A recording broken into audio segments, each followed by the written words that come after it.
लहान होईल, लहानाचा मोठा होईल. कारण माझं माझं म्हणणं नको, धरतीचं वजा, पाण्याचा बुडबुडा, पाण्याचं पाळी लागेल. आपली जागा 3.5 हात आहे म्हणतोय मामा. 3.5 हात आहे म्हणतोय. तो हिंदू असू द्या, मुस्लिम असू द्या, का ख्रिश्चन असू द्या, ज्याला कोणाला अग्नी द्यायची असेल ना, तर त्याला 3.5 हातामध्येच अग्नी द्यावा लागते. आणि ज्याला खड्डा करून समाधी द्यायचा असेल तर 3.5 हातामध्येच खड्डा करावा लागतो. तर एक लक्षात ठेवा, माझं माझं म्हणू नको, धरतीच वज आहे, पाण्याचा बुडबुडा आहे, पाण्याचं विकत मिळेल, पाळी लागेल. आपली जागा 3.5 हात आहे म्हणतोय. म्हणून त्याच्यासाठी मै एवढा, माझं एवढं, तुझं एवढं, हे आपल्यासोबत काही येणार नाही. एक लक्षात ठेवा, ज्या शरीराला तुम्ही खारीक, वाटी, खोबरं हे सगळं खाऊन आपण त्याने मग्न झालेले आहो ना, हे शरीर सुद्धा आपल्या सोबत येणार नाही. एक लक्षात ठेवा. तर आपल्यासोबत काय येणार आहे? येणार 100%, पण 2 गोष्टी आपल्या सोबत येणार आहे, त्या म्हणजे पाप आणि पुण्य. त्याच्या व्यतिरिक्त काही येणार नाही. म्हणून त्याच्यासाठी चांगलं कार्य करा, चांगले कर्म करा, आणि त्याच्या माध्यमातून आपल्या जीवनाचा उद्धार कसा होईल याचा विचाराने पाचार करून कार्य करण्याचा प्रयत्न करा. कारण मामानं सांगितलेलं, बाबू इथून येईन कापाकापी, छुपाछुपी, रक्ताचे पाठ होतील म्हणतोय मामा. कृष्ण गंगेच्या काठी 9 लाख हजार बांगडी फुटेल. येणारा काळ तरुण मंडळ, पुरुष मंडळ, मामा काय सांगतोय? येईन कापाकापी, छुपाछुपी, रक्ताचे पाठ होतील. कृष्ण गंगेच्या काठी 9 लाख हजार बांगडी फुटेल म्हणतो. 9 लाख हजार बांगडी फुटेल म्हणतोय मामा. कृष्ण गंगेच्या काठी रक्ताचे पाठ होतील. छत्रपती शिवाजी महाराज जय जयकार करा. छत्रपती शिवाजी महाराज कोणाच्या तरी पोटाला जन्माला येतील म्हणतोय मामा. विचार करा, आजपर्यंत आपण अनेक ग्रंथ वाचले असतील, अनेक ग्रंथात त्या शब्दाचं महत्व तुम्हाला कुठंच ऐकायला भेटणं किंवा आपल्याला वाचायला भेटत नाही. पण बाळूमामाच्या मामानं सांगितलेलं आहे की छत्रपती शिवाजी महाराजाच्या जय जयकार करा. छत्रपती शिवाजी महाराज कोणाच्या तरी पोटाला जन्मा, कोणाच्या तरी पोटाला जन्माला येतील, आणि त्या जन्माला आल्याच्या नंतर माझ्या समोरून मला नमस्कार करून आपल्या कार्याची सुरुवात करतील म्हणून सांगितलं. काय? आपल्या कार्याची सुरुवात करतील म्हणून सांगतोय मामा. अरे या कलियुगाच्या शेवटी चंड बसवेश्वराचा अवतार होईल. मामा काय सांगतोय? या कलियुगाच्या शेवटच्या डोक्याला चंड बसवेश्वराचा अवतार होईल. तो घोड्यावरून बाळू धनगराचं मंदिर कुठे ते शोधत येईल, आणि माझ्या मंदिरात 7 पायऱ्याचा सोन्याच्या पायऱ्या घालतील, त्याच्यावर माझे भक्तगण पाणी घालतील, तो म्हणजे मी आहे म्हणतो. त्या मामाचं कार्य तुम्ही आम्ही करतोय बाबू, हे आपलं भाग्य समजा. अरे जे जन्माला येणं शक्य नाही, कारण त्याला जन्माला आणून त्याच्याकडून कार्य करून घेण्याची ताकद ह्याच बाळूमामामध्ये आहे. त्या मामाचं कार्य करतोय आपण, त्या भगवंताची आराधना तुम्ही आम्ही करतोय. म्हणून त्याच्यासाठी तुम्ही आम्ही जाग झालं पाहिजे, आणि तुम्ही आम्ही जेवढं होईल तेवढं भगवंताची आराधना जास्तीत जास्त आपल्या हातून पुण्य वाढेल कसं याचा विचार केला पाहिजे. मामाला सांगितलेलं आहे, अरे धर्माचा पाऊस, कर्माचं पीक. इथून पुढे ज्या गावात धर्म आहे, ज्या गावात धर्म आहे, ज्या गावात कर्म चांगले असतील, कारण त्या ठिकाणी मामा सांगतो धर्माचा पाऊस, कर्माचा पीक. धर्म आणि कर्माच्या आधारावर पीक आणि पाऊस आपल्याला भेटेल म्हणतोय मामा. मामा पुढे जाऊन सांगतो, एवढ्यावर थांबत नाही बाबू, कारण ज्याच्यासाठी मामानं सांगितलेलं आहे, डोंगरा एवढा पाप झालेला आहे, डोंगरा एवढं पाप झालेला, दोऱ्या एवढं पुण्य शिल्लक, दोऱ्याच्या आधारावर डोंगर तरतोय. विचार करा म्हणतोय, डोंगरा एवढा पाप, दोऱ्या एवढं पुण्य आहे, दोऱ्याच्या आधारावर डोंगर तरतोय. विचार करा म्हणतोय. म्हणून त्याच्यासाठी त्या पृथ्वी माताचा, ज्या पृथ्वी मातेवर तुम्ही आम्ही वावरतो ना, त्या पृथ्वी मातेचा करार संपत आलेला म्हणतो मामा.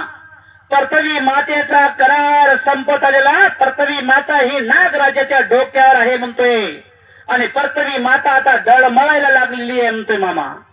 म्हणून त्याच्यासाठी मामानं सांगितलेलं आहे, इथून पुढे महिला मंडळ, तरुण मंडळ, पुरुष मंडळ, आणि एक ध्यानात ठेवा, मामानं सांगितलेलं आहे 12 वर्षाचं बालपण, 24 वर्षात तरुणपण, 35 वर्षाचं म्हातारपण. हे तर मामा सांगतोच, पण दुसरं सुद्धा मामा सांगतो, इथून पुढं 9 वर्षाची मुलगी भरतार मागेल, 12 वर्षाची मुलगी आई होईल म्हणतोय मामा. 9 वर्षाची मुलगी भरतार मागेल, आणि 12 वर्षाची मुलगी आई होईल म्हणतोय मामा. एका पुरुषाला 7 बायका होतील म्हणतोय मामा. पुरुषा झाडाच्या शेंड्यावर चढून बसेल, साती बायको येऊन कानाला धरेन, कान पड्यात मारेन आणि संसार शिकवेन म्हणतोय. राजकारणात गोंधळ माजेन, राजकारणामध्ये महिला बाजू मारेन म्हणतोय मामा. इथून पुढं महिला मंडळ राजकारणामध्ये आघाडी मारेन म्हणतोय, बाजू मारून निघेन. येन राजकारणामध्ये गोंधळ माजेल म्हणतोय. ह्या पक्षातला नेता त्या पक्षात, त्या पक्षातला नेता ह्या पक्षात, कोलात उड्या खात जाईन, कोलात उड्या खात येईन म्हणतोय मामा. राजकारणात फार मोठा गोंधळ माजेल.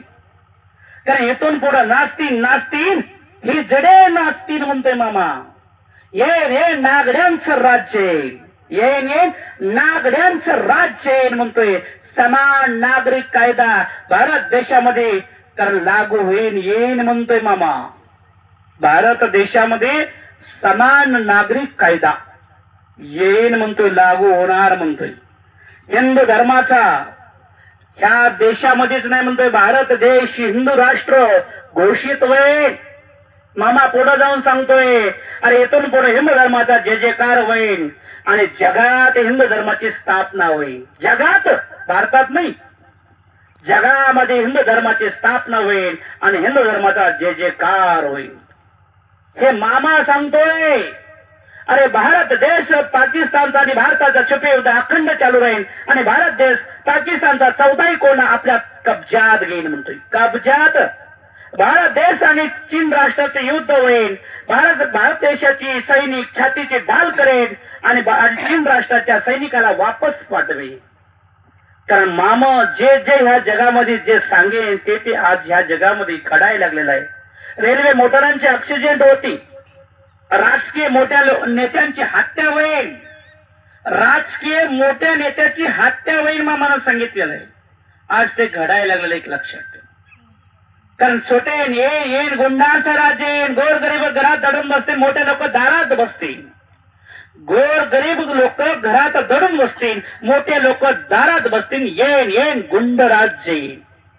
पण मामा काय सांगतोय, कारण माझा चक्रव्यूह चालू झालेला आहे. ज्या गावात धर्म आहे, कळप तारणार कळपातून 4 हुडकून मारणार, कळप तारणार कळपातले 4 हुडकून मारणार, किंवा कळप मारणार किंवा हुडकून 4 तारणार म्हणतोय. ह्याचा अर्थ कळाला नसेल. ज्या गावात अख्खं गाव पौर्णिमा नाही आणि त्या गावामध्ये 4 पापी आहेत, तर मामा सांगतो त्या 4ला हुडकून मारणार म्हणतोय. किंवा अख्खं गाव पापी आहे आणि त्याच्यामध्ये 4च पुण्यवान आहे, अख्खं गाव मारणार म्हणतोय आणि 4च तारणार म्हणतोय. कळप तारणार, कळपातले 4 हुडकून मारणार. कळप मारणार कारण त्याने कळप तारणार, 4 हुडकून मारणार. कळप मारणार, हुडकून 4 तारणार म्हणतोय. हे माझं जग कल्याणाचं कार्य चालू आहे. माझ्या सोहळ्याच्या पाठीमागे मर्यादेचा गाडा आहे, त्या गाड्याचा ड्रायव्हर मी आहे म्हणतोय मामा. काय? माझ्या सोहळ्याच्या पाठीमागे मर्यादेचा गाडा आहे, त्या गाड्याचा ड्रायव्हर मी आहे म्हणतोय मामा. कुठं जायचं, कुठीकडे जायचं, कोण्या दिशेला जायचं हे मी ठरवत असतो या जगामध्ये. कारण ह्या मला जगामध्ये काय करायचं आणि काय करायचं नाही हे मला सांगायची काहीच गरज नाही म्हणतोय. कारण मामानं सांगितलेलं आहे, प्रथमी जन्म मी आधीपासून पेटे ते जाडे अंत्यच्या शेणा मामा संगती भक्ता शिकवणं. अरे आतापर्यंत अवतार कार्य बदलत 2 वेळेस मला लुगडं नेसावं तो म्हणजे मी म्हणतोय मामा. 2 वेळेस मला लुगडं नेसावा लागलेला आहे तो म्हणजे मी आहे असं मामा सांगतो. आणि त्या मामाचं जीवन चरित्र मी किती जरी सांगितलं तरी संपणार नाही. कारण मामाचं जीवन चरित्र मामानं सांगितलेलं आहे. प्रथमेचा एक जरी कागद केला, स्वतः सरस्वती माता जर लिखणपटी करायला बसली, सरस्वती माता तकेन प्रथमेचा कागद संपेन. ज्या सरस्वती माता लिखणपटी करायला बसली, कारण त्या सरस्वती मातेच्या हातात जी साईची काढली, समुद्राची साई जरी केली कारण ते समुद्राची साई संपेन. सरस्वती माता थकेन, प्रथमेचा कागद संपेन. पण श्री सद्गुरु संत बाळूमामा चरित्र कधीच संपणार नाही असं मामानं सांगितलेलं आहे. आणि जेवढं होईल तेवढं मी परमेश्वर हा बाळूमामा एक लक्षात ठेवा.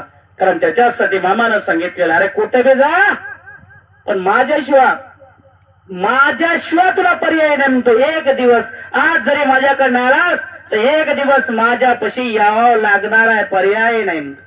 योग्य असेल किंवा महायोग्य असेल किंवा महासंत असेल, ह्या पृथ्वी तुला उचलल्याच्या नंतर तुला त्याला स्वर्गामध्ये न्यायचं का हिमालयामध्ये न्यायचं का नरकामध्ये न्यायचं हे मी स्वतः ठरवत असतो. आणि स्वर्गातून आणि खाली आणतेच कोणाच्या घरी जन्माला आणायचं, कोण्या कुळात जन्माला आणायचं, कुठं आणायचं हे मी ठरवत असतो. कारण जन्म आणि मरण माझ्याशिवाय अजिबात कोणाचंच काही घडवत नाही म्हणतोय. जन्म आणि मरण मीच ठरवत